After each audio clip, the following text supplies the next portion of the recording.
যে মরণে চোখের পানি ঝরে, যে মরণে হাফেজ কাঁদে, আলেম কাঁদে, যে মরণে ইমাম কাঁদে, মুয়াজ্জিন কাঁদে, যে মরণে মুফতি কাঁদে, পীর কাঁদে, বুজুর্গ কাঁদে, সবাই কাঁদে। এমন মরাই মরি। নারী দেখতে দেখতে মরো না, ছবি দেখতে দেখতে মরো না আব্বা, উলঙ্গ নাচ দেখতে দেখতে মরো না। সেজদাবিহীন আল্লাহর নাফরমানি করে করে যদি মরে যাও আব্বা, তওবা না করো, আল্লাহ যদি মাফ না করে, খোদার কসম আখিরাত তো মিলবেই না। দুনিয়া, এই নাফরমান সন্তান মনে রাখিস আব্বা, দুনিয়া কোন জানোয়ার তোকে স্মরণ করবে না। মানুষ তো দূরে থাক, নাফরমানকে পৃথিবী মনে রাখে না, পাপীকে পৃথিবী শ্রদ্ধা করে না, দুনিয়া নাফরমানকে সম্মান করে না। দুনিয়া ভোগ করা যায়, দুনিয়া ফেরাউনও ভোগ করছে, কিন্তু আজকে কোনো মানুষ পৃথিবীতে ফেরাউন এই নাম কোনো কুত্তার নামও রাখে না, নমরুদ এই নাম কোনো মানুষ কুত্তার নামও রাখে না, আবু জাহেল এই নাম কোনো মানুষ, আমার নবীর এই দুশ্মনের নাম কোনো কুত্তার নামও কেউ রাখে না। আবু লাহাব আমার নবীর এই দুশ্মনের নাম পৃথিবীর মানুষ কোনো কুত্তার নামও রাখে না। নাফরমানের নাম থাকে না। এ বাতে খেতে বা এ বেড়ি সে বাড়ি, হ্যাঁ চা, অসুবিধা কি? দেখো নর্তকী, দেখো জিনাবে বিচারের দৃশ্য দেখো, নিজের হাত নিজের লজ্জাস্থানে নাপাক ব্যবহার করে নাপাক করো, বীর্যপাত হচ্ছে, অস্থিরতা করছো, নিজের শরীর নাপাক। হ্যাঁ, একদিন দেখবা আর ঘুম ভাঙ্গে না, একদিন দেখবা চোখ বন্ধ হয়ে গেছে, এই চোখ আর খুলবে না, আর খুলবে না, আর খুলবে না।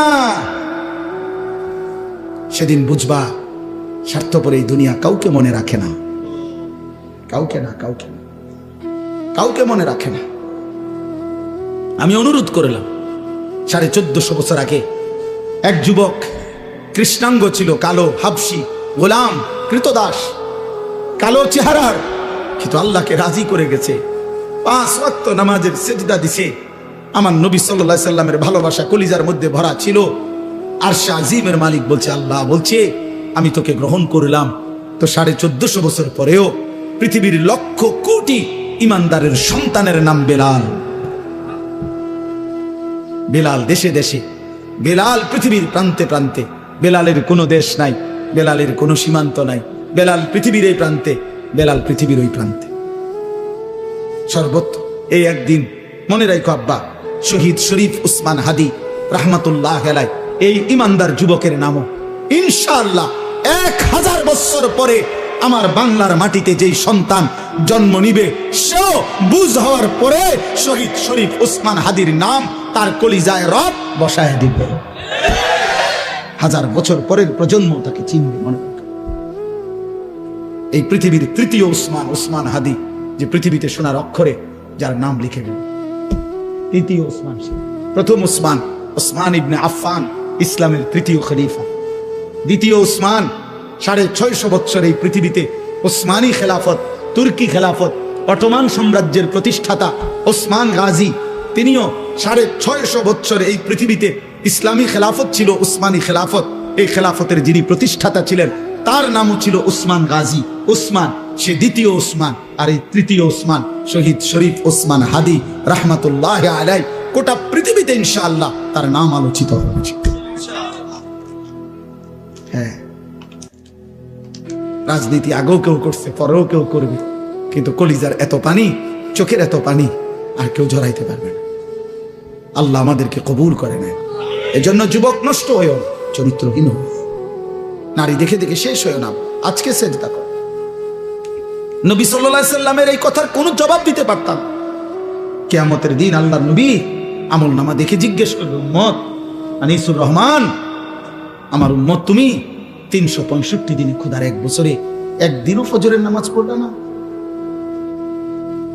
তুমি আমার উম্মত, তুমি আমার উম্মত। 30 বছর টানা সুদে খাইলা, 60 বছর বয়স তোমার, প্রতিদিন বিড়ি সিগারেটে খাইয়া গেলা, তুমি আমার উম্মত। 60 বছরও মনে পড়ে নাই এটা গুনাহ? 60 বছর বয়সেও মনে পড়ে নাই যে টেলিভিশনে নাচ গান দেখা গুনাহ? তোমার স্ত্রী 30 বছর বয়স পর্যন্ত, 30 বছরও কোনোদিন পর্দা করে নাই? তোমার মৃত্যু পর্যন্ত তোমার ঘরে নিয়মিত রঙিন টেলিভিশন চলতো, নর্তকী নাচতো, নাটক সিনেমা চলতো, তুমি আমার উম্মত। তুমি কবরে আসছো এটা কি নিয়া, হাসরে আসছো এটা কি নিয়া, আমি কি দেখে সুপারিশ করব? কথা বলে না। নবী সাল্লাল্লাহু আলাইহি সাল্লাম যে সুপারিশ করবে এটা জানেন? কথা বলেন না কেন? জানেন তো। সুপারিশের কোনো কাগজপত্র লাগবে না, কোনো ফাইল টাইল লাগবে না, এমনি। হ্যাঁ, তো আপনি কি দেখাইবেন? আরে বলেন না, আপনি কি দেখাবেন? এই সুদখোর বাপ, আপনি কি দেখাবেন? এই বিড়িখোর বুড়া মিয়া, 60 বছরের বুড়া চাচা, আপনি অনবিড়ি খান কোন লজ্জায়? আপনি চা দোকানে টেলিভিশন দেখেন কেন? এই বুড়া চাচা, আপনি যদি এখনো 60 বছর বয়সে এখনো রঙিন সিনেমা নর্তকী দেখেন, আপনার চোখে যদি কোনো লজ্জা না থাকে, আমনের ফুত নাতি আপনার থেকে কি শিখবে মিয়া? আমার বিরোধিতা করেন, কাল বলে দিয়েন এমন হুজুর, এমন ডাক একটা হুজুর আজ জীবন আইন না। হ্যাঁ কইেন, আপনি বলে যাইয়েন এখন, নাহলে অন কন তারা রেকর্ডিং করে রাখো যে এমন হুজুর আর আইন না। এরকম ডাকায় হুজুর তো দেখছি না। কিন্তু আপনি বলেন, এই বুড়া চাচার এখনো লজ্জা হওয়ার সময় হয় না? আপনার 60 বছর আপনার শরম হইতো না? ছি ছি ছি ছি, আপনার থেকে আখলাক শিখবে কিভাবে? আখেরাত শিখবে কিভাবে? প্রজন্ম চোখের সামনে শেষ হয়ে যাচ্ছে, আমাদের চোখের সামনে আমাদের ছেলে মেয়েরা চরিত্রহীন হয়ে যাচ্ছে, এক ওয়াক্ত নামাজ পড়ে না, মুসলমানের ঘরে রাত আসলে ঘুমা।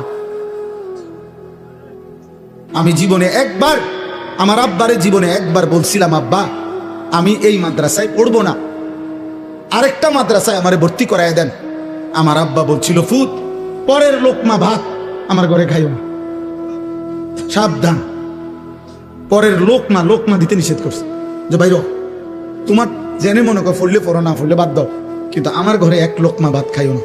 কসম খোদার, চোখের পানি ফেলতে ফেলতে পরে মাদ্রাসায় গেছি গাজে, এই বাপ বাদ দিত না।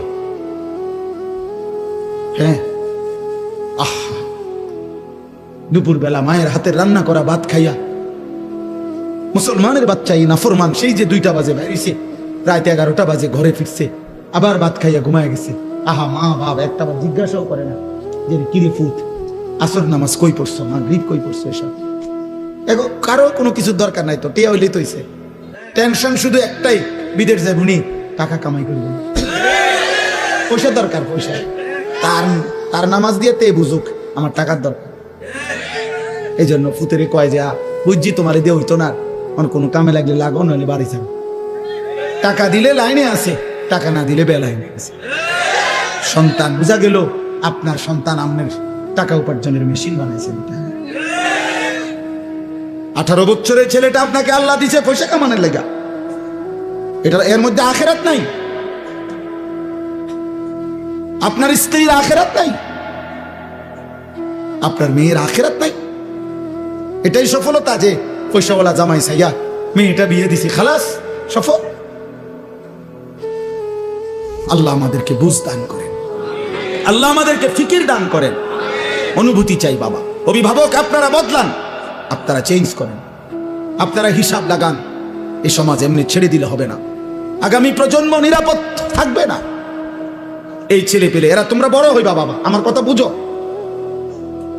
তোমরা যারা এই 14, 16, 18, 20 বছর বয়সী একটা প্রজন্মের যদি বড় অংশ, তোমরা যদি বেনামাজি হইয়া বেড়ে ওঠো, তোমরা যদি নারী দেখতে দেখতে, ছবি দেখতে দেখতে, উলঙ্গ দৃশ্য দেখতে দেখতে তোমরা যদি বেড়ে ওঠো, খোদার কসম আব্বা, তোমাদের হাতের পরের জেনারেশন ওরা বহুত বড় কমবখ, বড় বেশি দুশ্চরিত্র হবে। এটা মনে রাখো। আমি আমার আব্বারে দেখছি জীবনভর সাদা টুপি পরতেন। আমার বাবা জীবনে কোনোদিন রঙিন টুপি পরে নাই, আমি জীবনে কোনোদিন পরিনি, আমার ছেলে কোনোদিন পরে না। তাহলে এটা একটা সিলসিলা আছে মানুষের। বাবার আসর থাকে মানুষের উপরে, মায়ের আসর থাকে, বংশের প্রভাব থাকে। তাহলে তোমার, আমার ভাই, তোমরা যখন বড় হবা, আল্লাহ চাহে তো আল্লাহ তোমরা হায়াত দিক, তোমরা বিবাহ করবা, তো তোমাদের বিবাহের পরে আল্লাহ যদি তোমাদেরকে সন্তান দেয়, তো তোমার এই আখলাকের উপরে তোমার সন্তান কি হবে?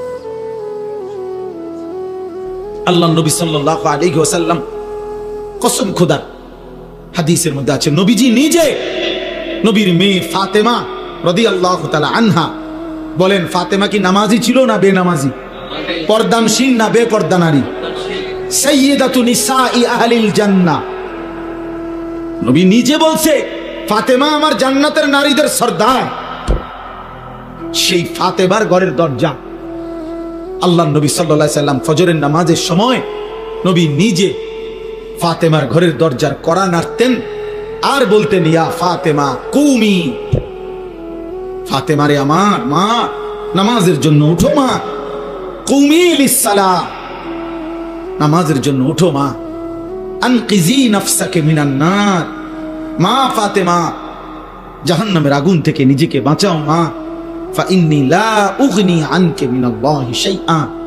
নবী বলতেন, ফাতেমা মুহাম্মদের মেয়ে বললে হাসরের ময়দানে আমি তোমার কোন উপকার করতে পারি?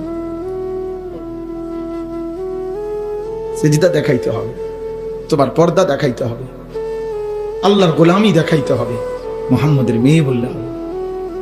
এরপরে নবীজির চাচা আব্বাস রাদিয়াল্লাহু তাআলা আনহু ওনার ঘরে যেতেন, চাচাকেও বলতেন, ইয়া আম কুম লিসসালাহ, চাচা ফজরের নামাজের ওয়াক্ত হয়েছে, চাচা উঠেন, নামাজের জন্য উঠেন। ওনারা তো এমনি উঠতেন, তবুও ডাকতেন, আনকিজ নাফসাকা মিনান নার, চাচা জাহান্নামের আগুন থেকে নিজেকে বাঁচান, ফা ইন্নী লা উগনি আনকা মিনাল্লাহি শাইআ।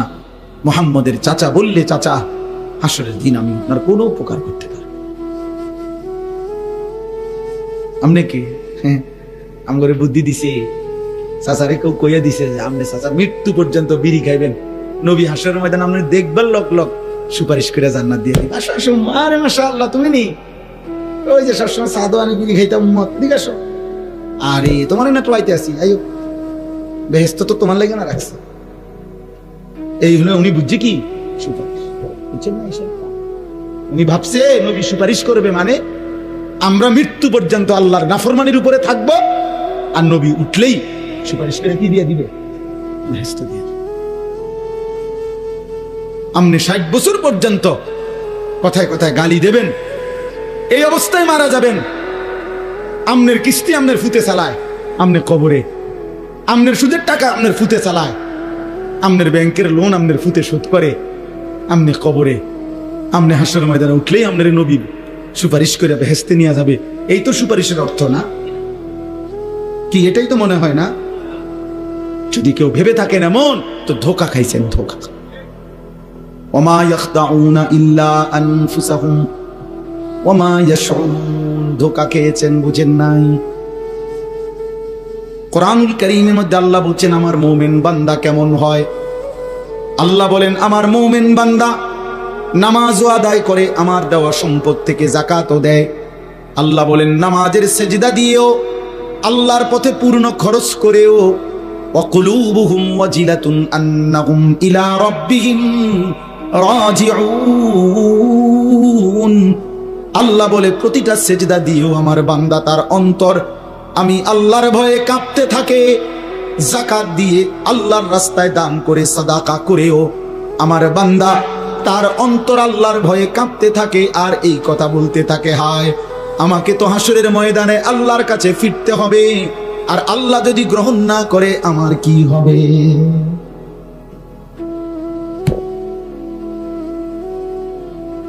আল্লাহ যদি গ্রহণ না করে আমার কি হবে? হ্যাঁ, আমরা ছোটবেলায় আমরাও ওয়াজ শুনতাম যখন, আগের দিন মানে কি 300 বছর আগে না, আমি ছোটবেলা, আর আমি যে দূর, আমার ছোটতে ঠিক না, আমার বয়স 44 বছর চলে এখন, তাইলে আমার ছোটবেলা কি 400 বছর আগের কথা না, কত 15-20 বছর 25 বছর আগের কথা। তা আমরাও ছোটবেলায় যখন ছাত্র জীবনে ওয়াজ শুনতাম, তখন শুনছি একদিন এই এক মুরব্বী হুজুর ওয়াজে বলতেছিলেন যে ওই এক মেয়েরে বুঝানোর জন্য বলতেছিল ওনারা, এক মেয়েরে তার বান্ধবীরা বিয়ের দিন সুন্দর করে সাজাইছে, গহনা অলংকার দিয়া, শাড়ি চুড়ি দিয়া, তারে খুব সুন্দর করে নতুন বধূ সাজাইছে। তো বান্ধবীরা সবাই বলতেছে যে তোরে আজকে দারুণ দেখাচ্ছে, সুন্দর হচ্ছে, অনেক চমৎকার মানাইছে শাড়িটা, কাপড়টা, চুড়িটা, গহনাটা। কিন্তু মেয়েটা কাঁদতেছে নিজে নিজে। তো বান্ধবীরা বলতেছে যে আরে তোরে এমন সুন্দর সাজাইলাম, আমরা সবাই বলতেছি সুন্দর লাগতেছে, আর আজকে তোর বিয়ে, কানতেছো কেন? কান্দার কি আছে এখানে? তখন ওই মেয়ে চোখের পানি ফেলে বলতেছে, হায় সখী বান্ধবীরা, তোমরা তো সবাই বলতেছো সুন্দর লাগতেছে, কিন্তু যার জন্য আমারে সাজাইছো সে যদি সুন্দর না বলে, ওর যদি পছন্দ না হয়, ও যদি গ্রহণ না করে। এইটা ছোটবেলায় ওয়াজ শুনছি। মালিক যদি গ্রহণ না করে, আল্লাহ যদি বলে এটা মধ্যে রিয়া ছিল,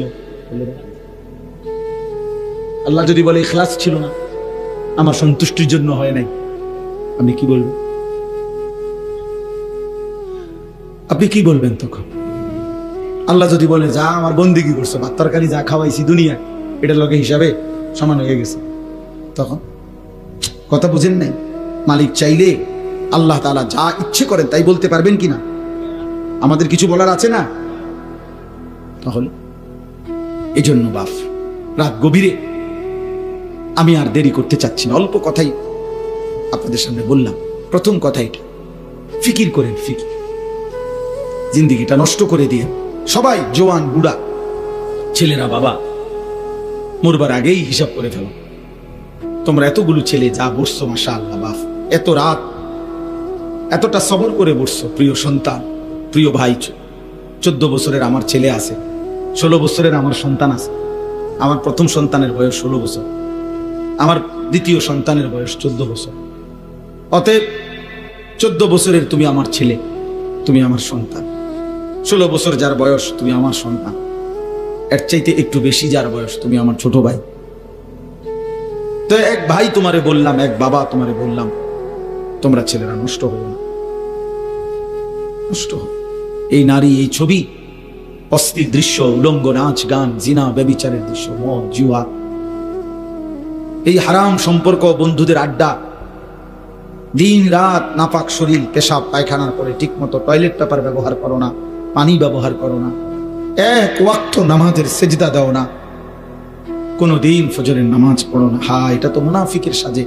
মুশরিক এটা করতে পারে, মুমিন করতে পারে। আল্লাহর কসম, নবী বলছে সাল্লাল্লাহু আলাইহি ওয়াসাল্লাম, লা ইয়াশহাদুহুমা মুনাফিকুন। আল্লাহর নবী বলেন যে মুনাফিক, কসম খোদার, নবী বলছে সে এশার নামাজ এবং ফজরের নামাজে উপস্থিত হয় না। রব্বে কাবার কসম, এশার নামাজ এবং ফজরের নামাজের জামাতে যে আসে না, রাসূল বলছে সে মুনাফিক। সে কি বলেন না? সে কি বলেন? সে কি? মুনাফিক। তাইলে বাবা, ছেলেরা মনে রাখো, যেই নবী বলছে সুপারিশ করবে, তিনি বলছে তুমি মুনাফিক, তুমি ফজরের নামাজে আসো না, উম্মত তুই মুনাফিক। অতএব যিনি সুপারিশ করবেন তিনি যদি বলে তোমারে মুনাফিক, এবার সুপারিশ তোমার জন্য তোমার আব্বাই করবে কিনা, কোন বাফে, তুমি দেখো তোমার কোন আব্বা সুপারিশ করবে, তুমি মিলাই। এ তো মুনাফিকের আখলাক। হযরত আব্দুল্লাহ ইবনে ওমর বলেন, রাসূলুল্লাহ সাল্লাল্লাহু আলাইহি ওয়াসাল্লামের জামানায় আমরা মুনাফিক ফজরের অনুপস্থিতি দেখলে আমরা তাকে মুনাফিকই ভাবতাম। আল্লাহর নবী সাল্লাল্লাহু আলাইহি ওয়াসাল্লাম কারো ঈমানের ব্যাপারে সন্দেহ করলে, মানে কালেমা পড়ছে কিন্তু নবী যদি সন্দেহ করতেন যে সে আসলে খাঁটিভাবে ঈমান আনছে কিনা, একেবারে স্পষ্ট রিওয়ায়াত আছে, আমার কাছে আরবি কিতাব আছে গাড়িতে, ওইখানে আছে নবীজি তখন ফজরের ওয়াক্তে পরে খুঁজতেন। 2 দিন 3 দিন 4 দিন যদি ফজরের নামাজে অনুপস্থিত দেখতেন তো নবী বলতেন, হ্যাঁ আমি এমনটাই ভাবছি, মানে মুনাফিক। মানে কি? মুনাফিক। এজন্য হযরত আব্দুল্লাহ ইবনে মাসউদ রাদিয়াল্লাহু তাআলা আনহু বলেন, নবীজির জামানায় যারা বাস্তবিক অর্থে ছিল মুনাফিক, সবাই চিনত, মনে করত, সবাই নবীজির বিরুদ্ধে ষড়যন্ত্র করত মুনাফিক হিসাবে, আল্লাহর কসম তিনি বলেন, হযরত আব্দুল্লাহ ইবনে মাসউদ বলেন, ওই চিহ্নিত মুনাফিকরাও ফজরের নামাজের জামাতে উপস্থিত হইতো। কেন? ওই যাতে করে ডাইরেক্ট কি না বলে, মুনাফিক না বলে, লুকাইবার জন্য, আড়াল করবার জন্য, যাতে মুনাফিক হিসাবে একেবারে সিল না পড়ে। বুঝেন না কথাটা? অতএব মাতবুরি করেন না। মসজিদে 30,000 দিচ্ছেন, বেহেস্তের বুঝ হয়ে গেছে নাকি? হ্যাঁ, মসজিদে 4টা ফ্যান দিছে, আল্লাহর রহমতে আমরাই তো ফ্যান দিছি। বাহ, কথা কয় কেমন আল্লাহর রহমতে হেবটা না ফ্যান দিছে, আমগো হেবটা না মসজিদের 3 কাতার টাইলসের টিয়া দিছে, আমগো হেবটা না। খালাস বেহেশতের বুঝ হয়ে গেছে। 4টা ফ্যানের দাম হইলো জান্নাত, 3-4-12,000, 3,000 করে। জান্নাত এত সস্তা হয়ে গেল না, আখিরাত এত সস্তা বাবা। কত মোবাইলের গোলাম, ওরে মোবাইলের হাতে ছেড়ে দেন। ও ওর সমবয়সী বন্ধুদের দ্বারা আড্ডাবাজিতে ব্যস্ত, ওরে ওদের হাতে ছেড়ে দেন। যা, তোর লগে আমার কি বেটা, তোর সাথে আমার কি বেটা, নাই তো হবে না, কঠিন না হইলে হবে না। আপনারা বেশি খামখেয়ালি শুরু করছেন। আমরার কাছে আইয়া কেবল দোয়া, হ্যাঁ দোয়া করে জীবুত যাতে মানুষ হয়, কিতা মানুষ টেহা কামায় যাতে, এই ছাড়া এইটাই বুঝি তো অর্থ, এটার অর্থ। হুজুর দোয়া করবেন রবিবারে 7 ডালাই খাস করে দোয়া করবেন। খাস করে কি দোয়া? 7 ডালায় খাস দোয়া কি বলেন বলেন বলেন। হ্যাঁ, আমি খাস দোয়া এই জন্য করছি, একবার একজনের যে খাস করে দোয়া করি ডালায় দিন যাতে বিল্ডিং ডাইবা যায়। আর স্বাভাবিক ডালাই দুইটা হেবড়া ইঞ্জিনিয়ারে দেখে দিছে, এখানে এখানে মাঝখানে যেখানে যেখানে গুনা শর্ট হয়েছে গুনা বাইন্দা দিছে, ছোট ছোট ব্লক এটি লাগাইয়া দিছে। 4 ডালাই তো সবকিছু ক্লিয়ার। এটা খাস আর কি দোয়া করতো? এটা তো হইছে সারছে। তো মোটরসাইকেল কিনছি হুজুর, এটা খাস করে দোয়া করেন। তাহলে খাস করে দোয়া করলে মোটরসাইকেল জানে সিএনজি হয়ে যায় নাকি? তো এটা কি খাস দোয়া? এটা তো বানাইছে, এটা তো কিনছে না। মোটরসাইকেলের খাস দোয়া কি? হুজুর এই জমিটা কিনছি খাস করে দোয়া করে, বলে কি করতো? মানে এটা মাটিটা স্বর্ণ হয়ে যেত নাকি? বলেন এটা কি দোয়া করতো? এটা জমিদার দোয়া কি? তো কিনছে না, দলিল করছেন, আপনার নামে দলিল হয়েছে, তো আর এনে কি দোয়া? আর বেশি দোয়া নাকি? বলেন ইনসাফ করে। অতএব আমার কথা শেষ। আখেরাত মনে করেন, আখেরাত মনে করে নিজের ছেলের, মেয়ের, স্ত্রীর, সন্তানের। বলেন ইনশাআল্লাহ। গুনাহ ছাড়েন, গুনাহ ছাড়েন, গুনাহ। এবার রাত গভীরে এই আয়াতগুলোর অর্থ হইল আল্লাহ আমগরে বড় সান্ত্বনা দিছে, বান্দা গুনাহ বেশি হইছে, মন খারাপ করো না। গুনাহ অনেক বেশি বাবা, বান্দা মন খারাপ করো না, আমি আছি না, আমার কাছে আইসো। গুনাহ যে পরিমাণ হোক আমার থেকে হতাশ হইও না, আমি সব মাফ করে দেব। এইটাই এই আয়াত। কুল, হে নবী আপনি বলেন, ইয়া ইবাদিয়াল্লাযীনা আসরাফু আলা আনফুসিহিম, হে আমার বান্দারা, তোমাদের যাদের জীবন গুনায় গুনায় পূর্ণ হয়ে গেছে, জীবনের উপরে জুলুম করে ফেলেছ, গুনার সীমা অতিক্রম করে ফেলেছ, সাগরের ঢেউর চাইতে গুনাহ বেশি, পাহাড়ের উচ্চতার চাইতে গুনাহ বেশি, আসমানের কাছে গুনাহ পৌঁছে গেছে। আল্লাহ বলেন, লা তাকনাতু মির রাহমাতিল্লাহ, আমি আল্লাহর রহমত থেকে নিরাশ হইও না। ইন্নাল্লাহা ইয়াগফিরুয যুনুবা জামিআ, নিশ্চয়ই তোমার আল্লাহ সব গুনাহ মাফ করে দিবে। ইন্নাহু হুয়াল গফুরুর রহিম, নিশ্চয়ই আল্লাহ ক্ষমাশীল, দয়াবান। তাহলে কে মাফ করবে? কি পরিমাণ মাফ করবে? অর্ধেক, 80 ভাগ, কত ভাগ? 100 ভাগ, সব মাফ। আল্লাহ বলছে বান্দা সব মাফ করে দেব, সব। কারো কাছে যাইও না, আমার কাছে আসো। এখন শর্ত হইল, প্রশ্ন হইল, মালিক কি করতে হবে আমাকে? যদি মাফ নিতে হয় আমার করণীয় কি? তো আল্লাহ বলেন 3টা কাজ। কয়টা? 1, ওয়া আনিবু ইলা রাব্বিকুম, তোমরা তোমাদের রব আল্লাহর নিকটে তওবা করো। কি করো? এই আনিবু মানে ইনাবাত, মানে তওবা, রুজু। তোমাদের রবের কাছে ফিরো, তওবা করো। তওবা কিভাবে করে? 3 ভাবে। কয় ভাবে?